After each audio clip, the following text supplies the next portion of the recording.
Om Sri Manjunataya Namaha. Om Sri Dhanvantari Namaha. Good morning, everyone, and welcome to today's session on GIT Neoplasm. Now, I would like to call upon Dr. Mohidar Sharma, sir, Professor Emeritus, Department of Shalapindra, SDM College of Ayurveda, Udupi, to take over the session. Welcome, sir.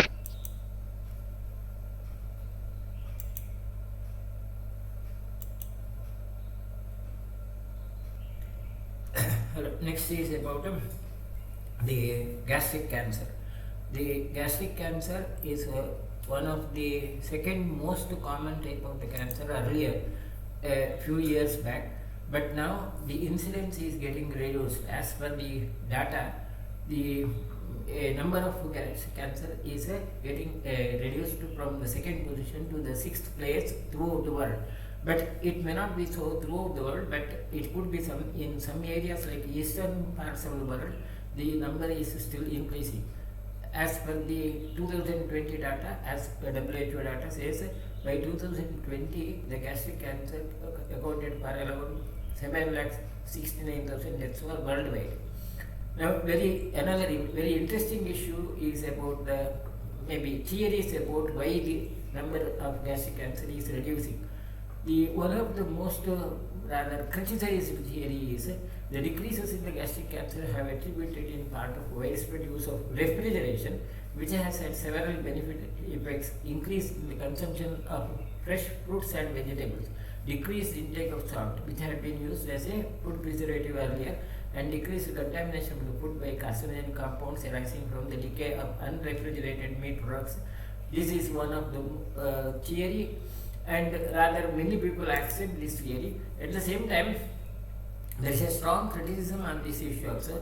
Reference, of course, I have copied this. Red font is directly copied from the article, a very high esteemed article of Globocon, and but there is a criticism of the other way also.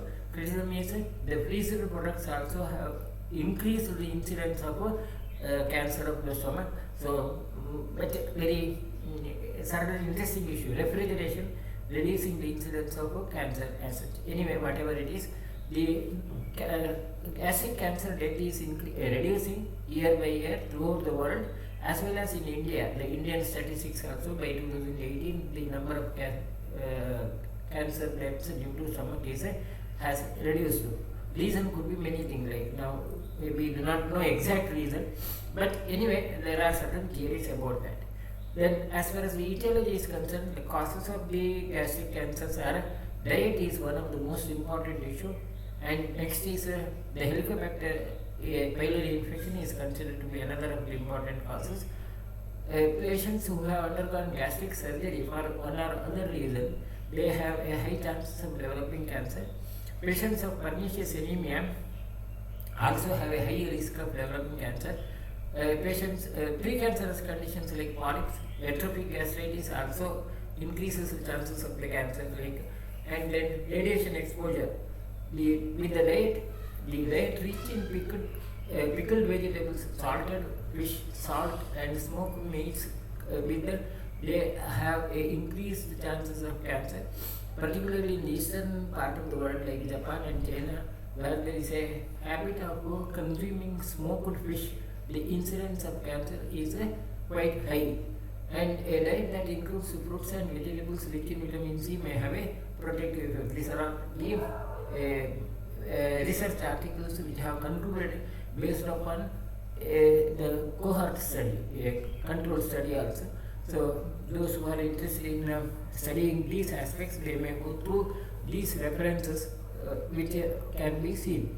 Smoking is, the theory is smoking is associated with the cancer of the stomach, and cessation or stopping of the smoking also reduces the risk. Again, a statistical structural study of this issue, those who are interested, they may go through these references. Then with the Helicobacter pylori infections, as per the data, H. pylori now is prevalent in almost 50% of the world's population. Now, it's again a highly controversial issue. like whether H. pylori is really a pathogen or whether it's a commensal. But anyway, we will not go into that part of the controversy now at this stage. But only 5% of the infected individuals develop cancer. So H. pylori being a cause for the cancer is one of the theory which was rather given huge amount of momentum earlier, but there is a hitch in it. Only 5% of the population who have H. pylori have developed cancer as such, and it could be right now there is a modification of the theory, and now they say that there's only some particular strain of H. pylori is associated with the malignancy because of it produces maximum amount of inflammation, and full malignant transformation of affected parts of the stomach may require that the human host also have a particular genotype like of interleukin. So there is another now theory that there is a genetic tendency, and there should be a matching high infective H. pylori, then only the chances of malignancy is more, and it also increases gastric secretion, and these are like identified as IL-17A, so on. So the basic issue is that theory that H. pylori is a major risk for cancer is now crumbling. Like there are lots of data coming up which do not just substantiate that part of the theory. But of course, some 10 years earlier, H. pylori was considered to be one of the major cause of the gastric cancer. Now there is another aspect of the H. pylori infection, the eradication of H. pylori infection with the proton pump inhibitors. As per this, again, advanced studies, now again I have given all the references. Those who are interested, they may go through these references also. The proton pump inhibitor given for a long time, used for a long time, though it may reduce the symptoms of H. pylori infection, the incidence of cancer has increased. Now the proton pump inhibitors which are now being sold as on-the-counter products, and the majority of the people are consuming that medicines regularly without prescription also. The incidence of cancer can increase remarkably if the people are using for a longer duration. As per the data, if a person is using proton pump inhibitor regularly for more than a year or around 1 year, then there is a chance of high risk of developing the cancer is around 5.04. Whereas if you are using it for 3 years, then the risk increases to 8.34, which is quite high, and at times it looks like the use of proton pump inhibitors is more responsible for the incidence of gastric cancer than really H. pylori.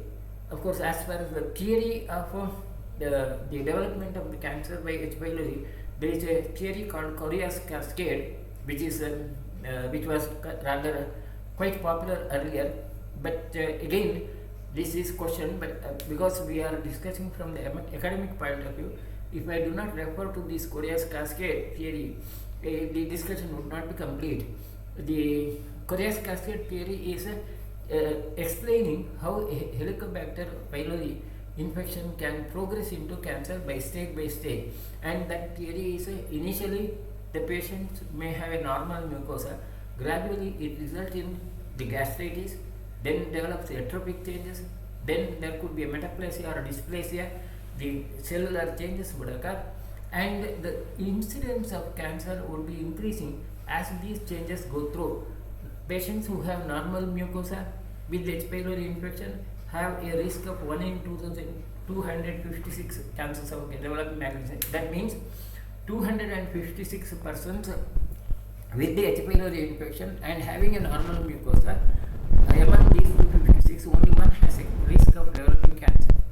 If the H. pylori infection results in gastritis, the risk increases to 1 in 85.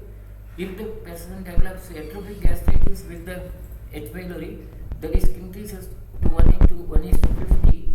And if there is a metaplasia, intestinal metaplasia, where the mucosa has been changed to the intestinal pattern, then the risk increases to 1 in 39, and if there is an obvious dysplasia, the cell change has occurred to such an extent that with the gastroscopy you can make out that changes, then it increases to 1 in 99. This theory is called as Coriolis cascade theory. Anyway, then the next of the factor is genetic factor. Some 10% of the stomach cancer cases are familial in origin.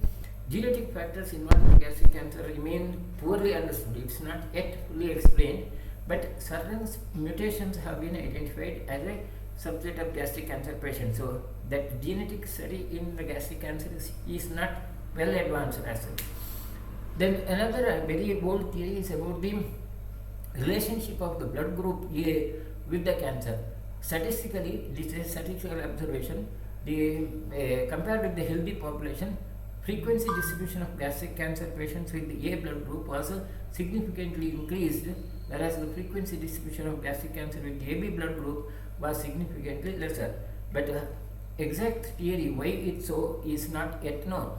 The other known factors as a cause for the cancer are infection with the Epstein-Barr virus is also associated with the risk of cancer. Patients who have carcinoma like lymphoepithelioma also have a high risk of developing cancer. Pernicious anemia, which is having atrophic gastritis, and patients who have a deficiency of intrinsic factor also develop the high risk of cancer as such.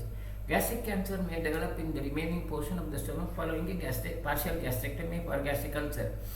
Of course, these days the partial gastrectomy surgery has become less common, but if there is a rather any mechanical intervention of the stomach, that increases the chances of the gastric cancer. Obesity increases the risk of gastric cardiac cancer. A cardiac end of the stomach would be more rather lax, and that itself also could be a cause for the esophageal cancer too. Exposure to the radiation, and the data says survivors of atomic bomb blasts have increased risk of develop cancer, and even other population who have exposed to the radiation also have increased rate of stomach cancer. Biphosphonates, the chemicals which are used in the treatment of neoplastic conditions, or some of the biphosphonates also are used as a preservative in food material.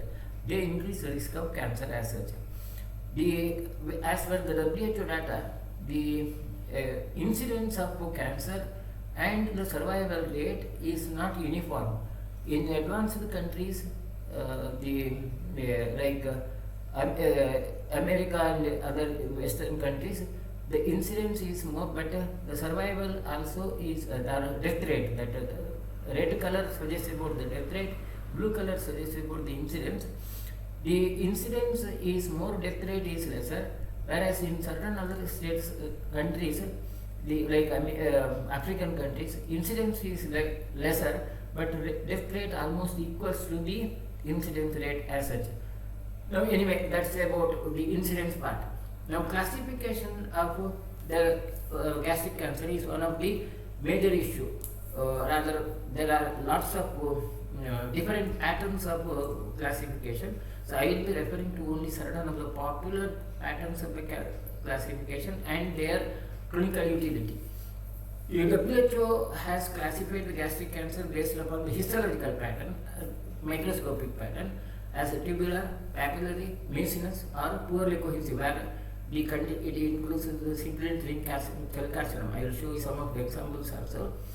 Then there is another way of classification. The first classification is based upon the microscopic findings of the pattern of the growth as such, whereas the gross presentation, ulcerative, polypoid, sclerous, superficial spreading or multicentric, and Barrett's ectopic. Barrett's ectopic is a development of the cancer developing from the Barrett's esophagus, which is extending into the stomach, and that part we have discussed in our previous session about the esophageal cancer, where there could be a higher, longer extension into the stomach, and that issue I have shown you with certain diagrams also.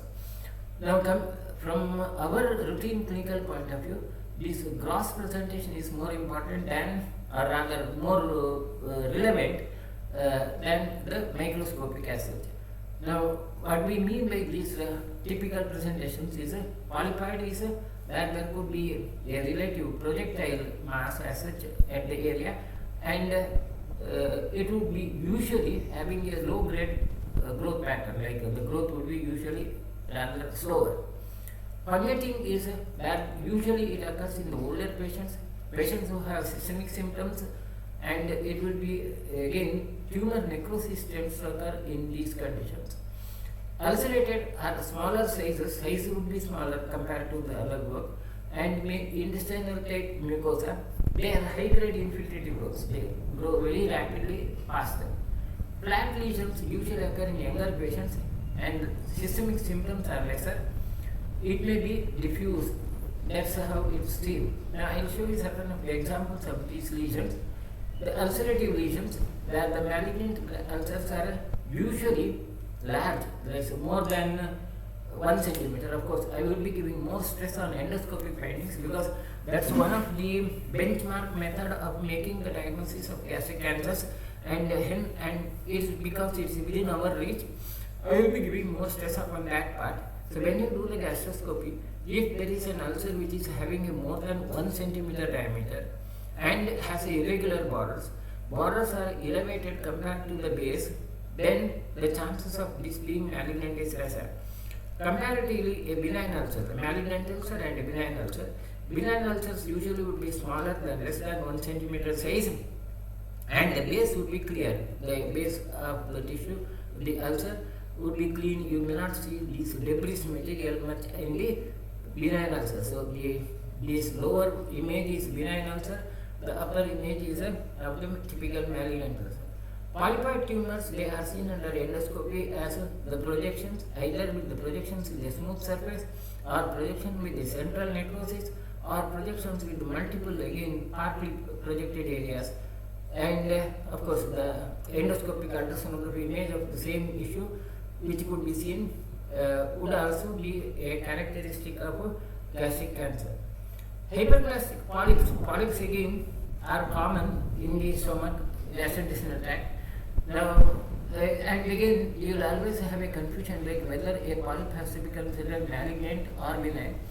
The routine convention is every polyp would be subject to the histopathology, but still you can predict about the possibility of a malignancy if the polyps are having multilobulated appearance, or they are very fragile, highly vascular, the reddish color. Then the lower ones, they suggest about the malignant type of polyps. The benign hyperplastic polyps are usually smooth in surface.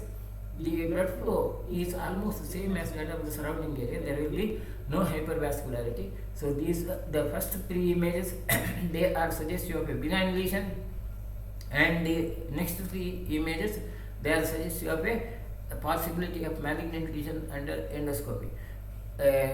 Of course, routinely when a polyp is seen, we usually go for the biopsy, but still risk prediction can be better if you have this gross appearance. Serous carcinoma is another type of the stomach cancer where it tends to involve all the layers, and hence the whole shape of the stomach would be altered. The curvatures become somewhat angled, and that's why the same condition is also called as a leather bottle stomach, or another is linitis plastica, where the surface looks like a plastic layer. In a barium meal X-ray, these angles can be better made out. Endoscopic view of serous carcinoma is characterized by having a very flat surface, and the accumulation of the rugae, the folds of the stomach, they seem to be somewhat accumulated, merged together at some areas. At some zones, these rugae, they tend to be clumped together, and these kind of changes could be seen in an extensive area, widespread area, as you see over this image, and that makes the diagnosis of serous carcinoma. Of course, diagnosis of serous carcinoma is quite difficult because the changes are minimal. Moreover, when you take the biopsy tissue also, if the tissue is just superficial, limited to the mucosa, the changes might not be seen. You may miss the diagnosis. The biopsy has to be deeper. Submucous tissue has to be collected. Then only the biopsy may prove positive with that. So that's one way of classification of the tumors based upon the WHO classification. Then there is another popular classification of the tumors as Paris calcification, which again is described in type 1 0 to type 2 5. Type 0 is superficial lesions which can be polypoid, and there again it is subdivided into 0 1 0 2 0 3. I will show you some examples of these. And typically the type 0 is a superficial lesion which is limited to the surface area, and the further classification, these are the diagrammatic representation of what I mean by this type 0, 1, 2, 3 and so on. Then type 1 is polypoid carcinomas. I will show you some examples also. Type 2 is ulcerated carcinomas with sharply demarcated and raised margin. Type 3 is ulcerated infiltrating carcinomas with definite limits, and type 4 is non-ulcerated diffusely infiltrating carcinomas. Type 5 is unclassifiable advanced carcinomas. Now examples of type 1, again 0 1 polypoid lesions which can be pedunculated, small polypoid lesions which often give you some confusion with the certain maybe benign lesion.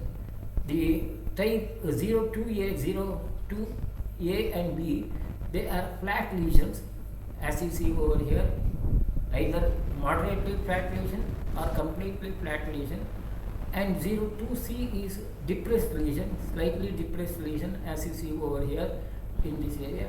And type 03 is excurted, deep lesions which are quite deep. These are type 0 which are very superficial to the mucosa, and in these conditions the biopsy would be, endoscopic biopsy would be always productive because the lesion is limited to the surface. Another example of the same setup, that with the chromography, chromoendoscopy, where some coloring substance is used there, 01, 02A, 02B and 02C, flat lesions and excavated lesions as you see over here. Then the polypoid carcinomas, they are type 1, where they are really usually based attached to the wide base. A polyp carcinoma, usually a polyp which has a wider base, is a higher chance of developing being malignant, whereas a pedunculated polyp would be having a lesser chance of malignancy, and the lesions are very typical where they are based, and this is what you see as a type 1 lesion. If at all there is some area of necrosis over this area, these polyps, that confirms that it could be malignant. Then ulcerated carcinomas with the sharply demarcated margins, they are the type 2 lesions. Type 2 lesions where you see the ulcers with the margins which very much demarcated and the margins are raised. Surface, even though the surface may be looking somewhat cleaner, it has a high chance of developing malignancy, and usually these lesions also are superficial. Deep ulcers, that type 3 with the infiltrating, where the borders, the typical appearance of ulcer would be having a irregular surface, slough material, and at the borders of the ulcer you will see these the infiltration, the areas of extension of the borders, some constriction, and then this extension where the borders would be very difficult to make out. But ulcer area is limited. That kind of an appearance is what you call as a type 3 carcinoma under Paris calcification. Then non-ulcerated diffusely infiltrating, that's exactly what we as linearis plastica scarus carcinoma. The same scarus carcinoma which I have mentioned in the WHO classification. In Paris classification it's a type 4 non-ulcerated diffusely infiltrating carcinoma. The same lamellar appearance, the surface, the folds, they become seem to be clumped together, and the area somewhere it's flatter. These chromatic endoscopy can help you to make out that better. Then the unclassified carcinoma, comparatively they are lesser, where the appearance would be something like a raised fold, one fold being raised, which is now this cancer is that of what we call as a signet ring carcinoma, where the folds would be raised at one fold, which is comparatively lesser, but still that's what we call as a type 5. Then there is another of the classification which also is popularly used in our context, is Japanese classification, and Japanese classification almost is a reflection of the Paris classification, but there is a certain slight difference, like type instead of type 5 there is limited only to the type 4, and the excavated lesions are categorized as a 03, not 03B as such. That's all the differences. Now, to give you somewhat a better clear idea what we see under the endoscope, again summarizing this, a diffuse type of gastric adenocarcinoma, where you will see a widespread lesion with some raised surfaces which are usually polyp-like, and a ulcerated carcinoma, of course there should be ulcerated gastric type of, and type 2 type of the lesion, where you will see these lesions, a white light endoscopy and a chromatography, chromoendoscopy image. And early gastric cancer, one of the important reasons where the gastric folds are altered, the shape of the gastric folds are altered, and there is some area of hyperemia which often are missed with the usual endoscopy. This chromoendoscopy can give you somewhat better idea. Comparative, the first three are suggestive of more malignant lesion, whereas the next two usually are suggestive of a benign lesion, a fibroid polyp or a benign ulcer, big ulcer. Now, again, because of endoscopy can give you some lesion, clue for making the diagnosis, and from the clinical point of view, making the diagnosis is more important in these cases. I will show you some examples of this comparison. When to consider a possibility of a cancer, a benign ulcer, a ulcer which is usually very superficial, small in size, and the borders are very, very clear cut, is usually non-cancerous. Whereas if a superficial ulcer has more hyperemia, the borders are the infiltrating type, then it could be cancerous. Then if there is a atrophy, if the atrophy is limited to some areas and the borders are well demarcated, it could be a focal, non-malignant. Whereas if it is atrophy is having a well demarcated lesion and irregularity in color, if there is a changes in the color, that could be suggestive of a malignant changes, early gastric cancer. A peptic ulcer, simple peptic ulcer, would have a relatively smaller size and the surface would be clean. The borders are very clear cut, borders are not elevated. Whereas a malignant ulcer would be deeper, having some slough, and the color would be irregular. When there is a multiple irregular color around the area and the borders are raised, that increases the chances of malignancy. Similarly, hypertrophic polyp would be usually smooth surfaced, and there would be somewhat, the base would be narrower. Whereas a gastric cancer with the protruded type of polyp, the surface would be irregular and colors also, you can make out that color. Similarly, a benign polyp would be having a smooth surface, whereas a gastric cancer would have appearance of multilobular appearance. So whenever you have these kinds of lesion, that could be suggestive of cancer. Now, even the changes in the mucosal pattern, if the mucosal pattern shows relatively smaller changes, these lines, right, this is typical of H. pylori infection induced gastritis, whereas the similar lesions, lines which are more prominent and some areas are uneven demarcations, that lamellar appearance is the uneven demarcation, that increases the chances of the cancer. So certain of the examples are similarly benign peptic ulcers, usually though they may be having some slough, the surrounding area there will be no hyperemia. If there is a significant hyperemia, even if the size is smaller, this could be malignant ulcer. Deep ulcers, of course, are almost suggestive of a malignancy. These are certain of the endoscopic patterns. Now, again, to highlight certain of the possible benign lesions of the stomach, again, certain of these are repetitions, but these benign lesions, they can be better made out if you have a facility of endoscopic ultrasonography, which we do not have. But endoscopic ultrasonography can help you to make out that the benign lesions will be having a smooth surface, which are usually lipoma or maybe even other sorts of the polyps. Fibroid polyps would be having a surface which is almost similar as that of the mucosa, you will see the mucosal folds also over the area, then it could be a fibroid polyp passage. So, from the clinical point of view, whenever you do the endoscopy, to decide like which of the patient has to be categorized as cancer, which of the patient cannot be categorized as cancer, or which need not be categorized as cancer, needs a lot of experience and lot of exposure. And even with the experienced hands, the missed cancers at endoscopy vary from 4.6 to 25.8%. Significant incidence of overdiagnosis. Overdiagnosis is quite common, and if it is done properly, it has a diagnostic accuracy up to 99.6%. The certain of the issue is if there is a suspicious lesion by looking at the color, if the lines are demarcated, then there could be it may not be a cancer. If the lines are demarcated very clearly, then there is a irregular vascular pattern, then it could be cancer as such.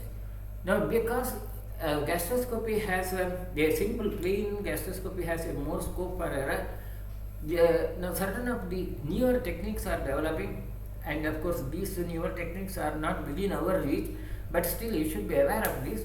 And these are the white light endoscopy is what we use regularly, what we have. Then dye-based chromoendoscopy, I have shown you certain of the images, which is also becoming popular now. Then another is virtual chromoendoscopy or magnifying endoscopy or artificial intelligence with the endoscope also is now becoming popular. And confocal laser endoscopy or endomicroscopy is which can help you to do the microscopic study at the same time, which is also very advanced. And endocytoscopy, these are certain of the newer developing techniques. Though we may not have an access to these techniques now, maybe in due course of time we may get such access. So just a casual introduction. Chromoendoscopy is where you spray a dye into the lumen, and the same endoscope, our white light endoscope itself is used, but a selective dye is used to sprinkle over the area. Now these polyps and the growths can be better visualized. Exactly the same image, same patient, a simple endoscopy, the usual conventional endoscopy, after chromoendoscopy, the picture has become significantly modified. The appearances are so classical that you can make out. Magnifying endoscopy means, just example, like it gives you more magnification of this area, selected area, and the changes can be better made out. So it makes the diagnosis accurate. Now, the certain of the other techniques which are important and which are essential in making the diagnosis of gastric cancer are the CT image of the gastric cancer. CT image of the gastric cancer is useful in staging, particularly T staging, that's the size of the tumor, penetration which has to be made out. It has an accuracy of around 89.1% for T staging. But early gastric cancer cannot be made out with the CT technique. So early gastric cancer can be better made out with the gastroscopy. CT is necessary to make out the depth of the cancer or end staging, that the nodes, and the accuracy there is around 49.3 to 79.5%. Also to know whether let's say peritoneal metastasis or not, and the accuracy is 90 up to 90% of making the diagnosis of peritoneal metastasis, 25% to 90%. All that what I would stress upon is a single mode of investigation would not be enough to give a complete picture of the gastric cancer. You may have to go for the multiple these patterns. Like in the CT image, the stomach, if it is empty, the changes can be seen as the surface bulgings over the area, and even the extra peritoneal nodes, the nodes also can be made out as the gastric cancers. MRI is another of the mode of technique which are often used, and mainly it could be quite useful in early cancer diagnosis. The changes in the mucosa and the depth of the lesion can be made out. Of course, depth of the lesion also can be better made out with the CT image, and the depth of the lesion can be better made out by MRI much more accurately than that of the CT. And overall tumor detection, MRI has almost 100% sensitivity and 92.9% specificity for the detection of the tumor. Stomach cancer can be more accurately made out by the MRI scanning. For the staging of also, MRI is very accurate. To identify distant metastasis, MRI is almost 100% accurate. Early stages of cancer, MRI may be better than CT for identifying the lesions. Lesions which are smaller than 10 millimeter, size, MRI has a higher sensitivity than other investigations. Peritoneal carcinoma, the spreading to the peritoneum, MRI also has a good diagnostic value where the accurate sensitivity is around 89 to 86%. Another of the investigation which is gaining a lot of popularity now in other centers, of course, we do not have access to this, the endoscopic ultrasonography. It is just the same ultrasonography, but the probe is endoscopic, where the probe is placed in. The routine conventional ultrasonography may not have the same value. There the features of the extension of the lesion beyond the area, as well as presence of a lesion outside, like the lymph node, that can be made out accurately with the endoscopic ultrasonography, and it has an accuracy of 60 to 90% for T staging. T staging is tumor T1, T2, 3, and N staging is the lymph node staging, the node staging. It has an accuracy of somewhat lower than for the T staging.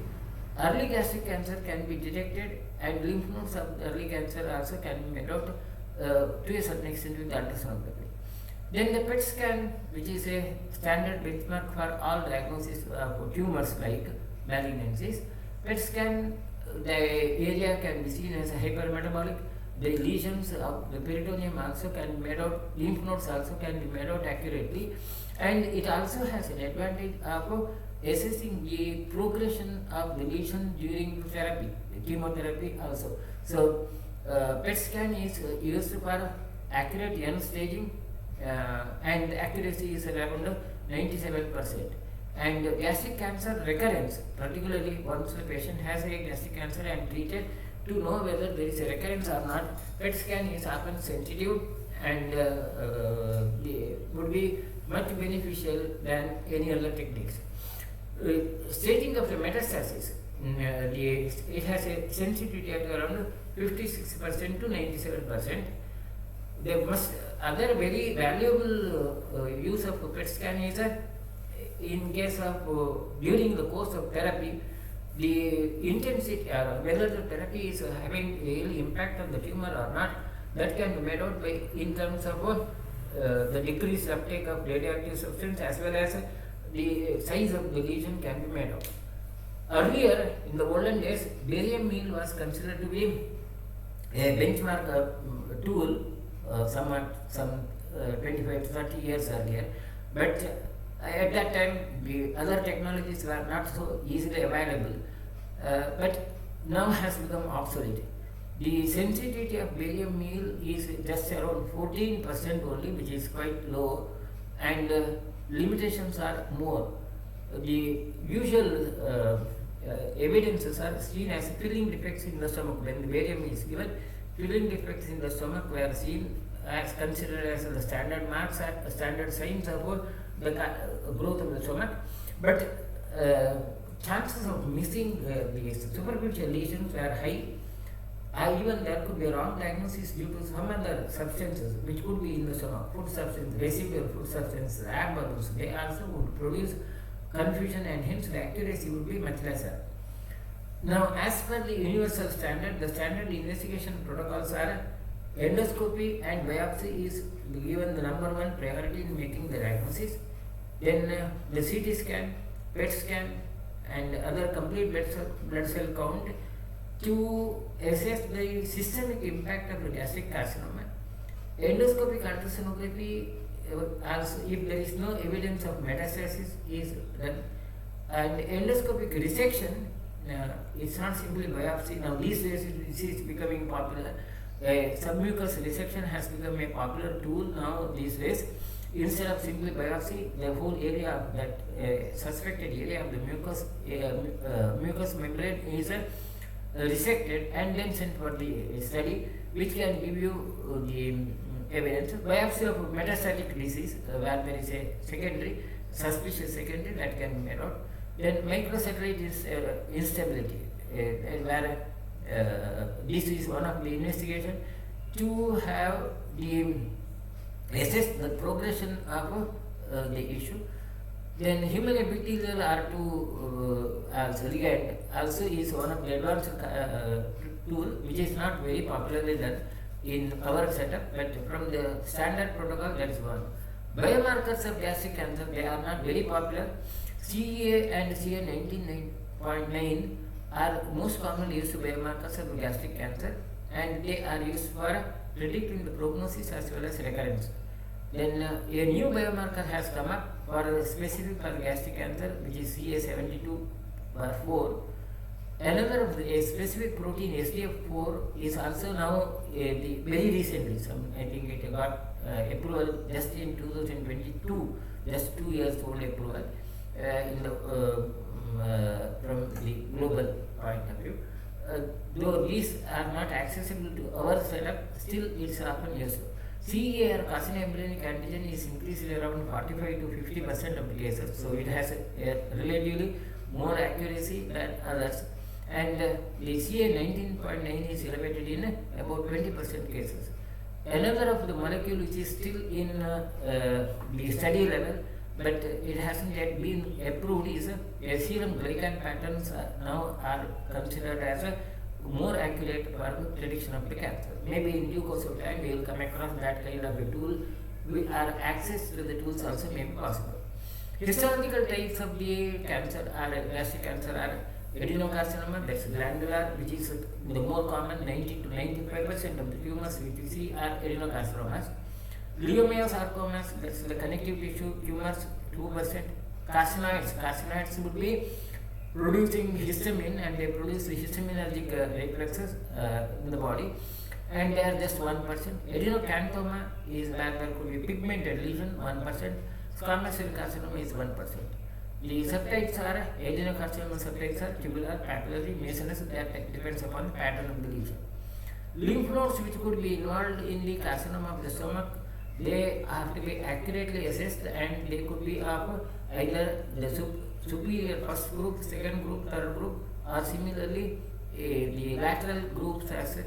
Then peripancreatic groups and periaortic groups, these are the groups of the lymph nodes which could be involved. Staging of the cancer is mainly based upon the penetration, depth of the lesion. Usually, if it is limited to the mucosa, it is considered as a stage 0. A submucous intervention is stage 1. Beyond submucous, traversal muscular layer, stage 2. Muscular layer involved and the serosal layer is involved, stage 3. If it has extended even beyond the serosal layer, stage 4. Further, more detailed staging would be TX is primary unknown tumor. Now these are all almost the similar issues as we study in other tumors, but there is certain modifications, and the latest, I am just giving you the latest of these nomenclature of the staging. Earlier the T1, T-B was not there, but that 1B, A and B, this kind of categorization is done now because you have better access to make out the extension with these investigations. The TX's primary tumor cannot be assessed. T0, no evidence of primary tumor. TIS is carcinoma in situ, where the tumor is limited to epithelial layer without invasion into lamina. T1 is tumor invades the lamina propria, the same which I just showed you in the diagram earlier. Then again, there is a further classification, T1A and T1B, which is recently added, where the tumor invades lamina propria and muscularis mucosa, tumor invades submucosa.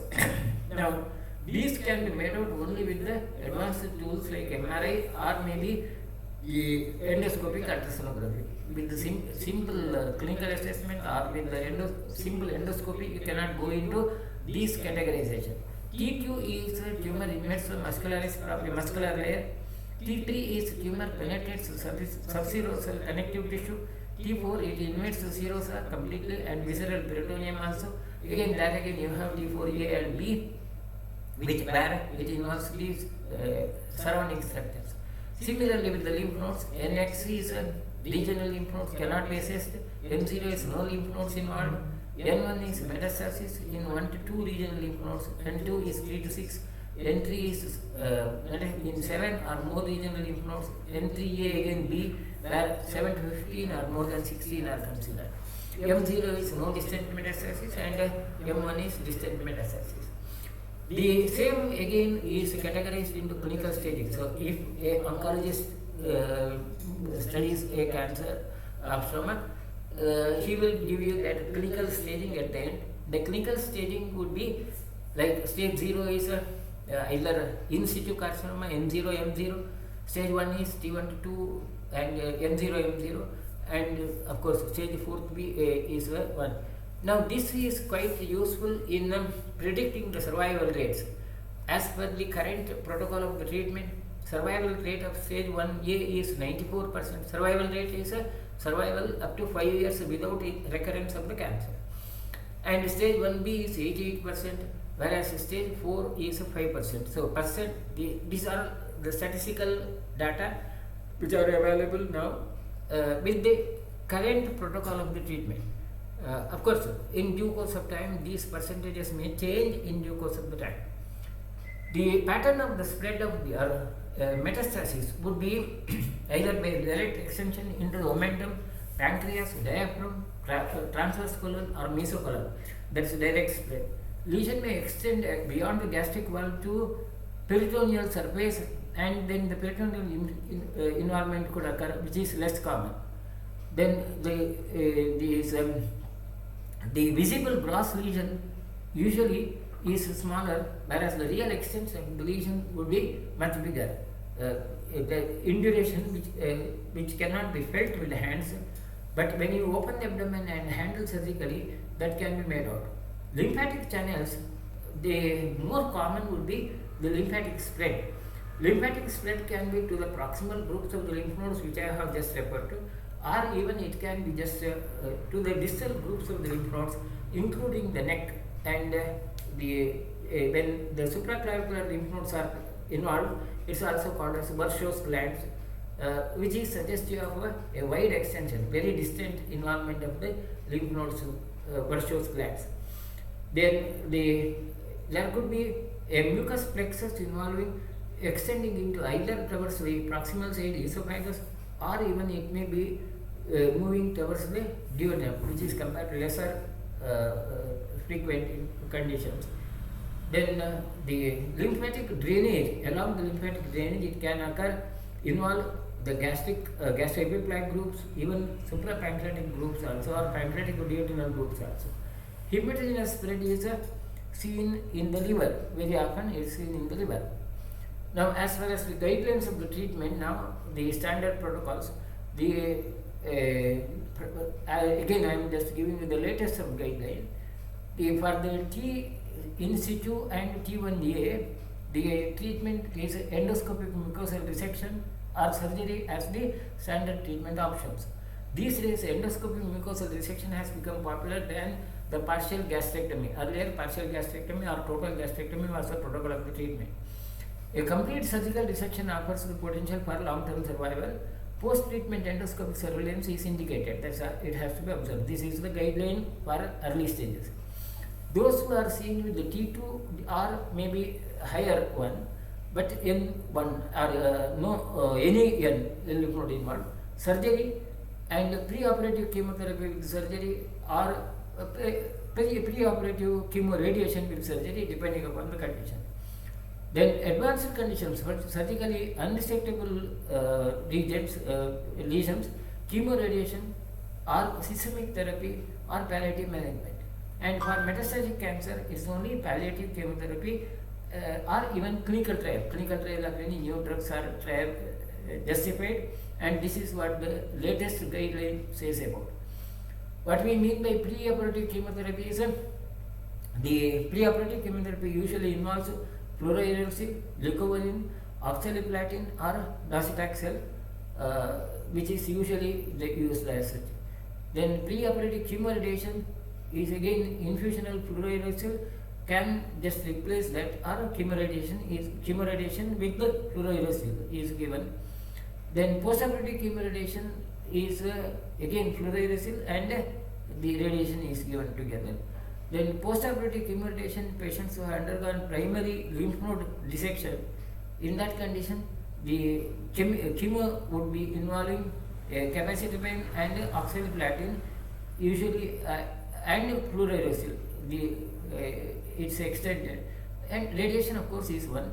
Chemoradiation in unresectable conditions are any fluorouracil or oxaliplatin. These are the tools which are suggested. That's about the standard protocols of the treatment of cancer. From Ayurvedic treatment point of view, my experience of treating these cancers with our drug alone is very poor. Rather, the results are not predictable. Some of the patients may have a temporary symptomatic relief, but in the long term it may be. Whereas a palliative treatment in case of advanced cancers, or rather surgical treatment or modern treatment has failed, would be possible if we follow the dosha lakshanas. And usually the preferred drugs are Agnitamdi, Sudashekara, Arogyavartini, Kumaryasava. These are the drugs often used in such management of symptomatic management. And maybe you may have to have a supportive treatment like blood transfusions or maybe IV fluids also as per the necessity. But there is no definite, clear-cut, defined line of management which I can say. With this, we will conclude today. We will continue in the next session. If there are any questions, no question.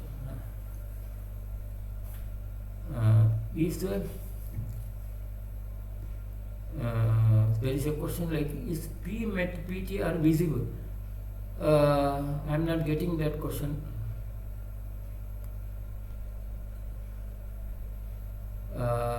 Another question is, up till which staging can we give Panchakarma? Really, there is a very basic this ethical issue. In early, if you have diagnostic case of early stage of cancer, whether we can continue with our treatment or not, that becomes a ethical issue. The issue is simple. Issue is we cannot predict exactly, like I do not have a definite standardized outcome of Panchakarma therapy at that level. So I will be referring a patient to an oncologist and maybe leaving the choice to the patient. Suppose the patient is not willing for the oncologist treatment, then I would be preferring Kanchana, Arogyavardhini, Kumari Asava, and maybe the Basti. But my experience as such now is not so satisfactory. It's not that the patient would have a long-term advantage, and we may not have such a data where we can claim that the patient is benefited. That's one of the ethical issues. Then there is, what are all the symptoms of patients who develop early cancer? And see, I think I have discussed that part clearly. The clinical symptoms are vague. The initial most clinical symptom would be reduced appetite, discomfort in the abdomen. A patient who had a peptic ulcer, if the peptic ulcer has now the pattern of the pain in the peptic ulcer changed from the periodic type to a continuous pain, that also could be a sign of cancer in such conditions. And hence, and moreover, the issue is, another of the issue is many of the conditions are asymptomatic. Many of the cancers are asymptomatic where you cannot make out. Some of the patients may present with only unexplained anemia and reduced appetite. So hence, diagnosis of cancer, gastric cancer, becomes difficult, and the most reliable tool which we have with our access is the gastroscopy. So whenever there is a suspicion of a gastric ulcer treatment or gastric symptoms which do not yield to our treatment, or there is a weight loss, anemia, then definitely yes, that could be leading to the suspicion of a cancer as such. Then there is another question like, role of resolution in cancer management. Is combined therapy of chemotherapy with resolution allowed in cancer? Of course, again it comes to the same issue, ethical issues. whether, I think I would not repeat the same, either Panchakarma or maybe resolution, the ethical issues the same. We do not have a definite background or statistical data to claim that. So it all depends upon the patient choice as such. So I will not go beyond that. Then Varunali Patra, again same issue. Can we not treat cancer as a Gulma, Vidragi? Okay, that's fine. See, we may make the diagnosis of cancer patients with our diagnostic tools, either as Gulma or Udara, depending upon the presentation. Of course, it could be a Gulma. I would make the diagnosis of Gulma than the other way. Maybe Tridoshiji Gulma, which is Asadhya. So, when it comes to a question of Asadhya, we do not have a definite line of treatment. So that's the basic issue which we have to consider. All that important issue is now in the contemporary situation, we cannot just keep an eye closed on the current tools of these treatment, current methods of treatment, and the ethical issues which are involved. And considering this, we have a lesser chance of having a standalone treatment. So all the patients whom we treat in the gastric cancer would be majority of the patients who have been treated earlier elsewhere and they have come for some symptomatic relief later, like the complications of chemotherapy or radiation, or the patients who have gone to that stage where the contemporary treatment fails to produce results only for palliative measures. So such palliative measures, I have observed, we have treated lots of such palliative state patients. The treatment would be, selection of the drugs would be depending upon dosha selection. I think very recently we had a patient who was admitted with and who was given repeated IV fluids and Sukshekara Kamaguda and so on. So it's just question of pulling on for a few days and making the patient comfortable. Basti there again can help in such patients, but with the palliative treatment you do not expect a magic outcome, like the patient survives and then everything becomes normal. That kind of a situation may not be possible, and that limitation has to be understood. I think that's my viewpoint, maybe the other way, right? Anything else? I think. Right, okay, with this we conclude today.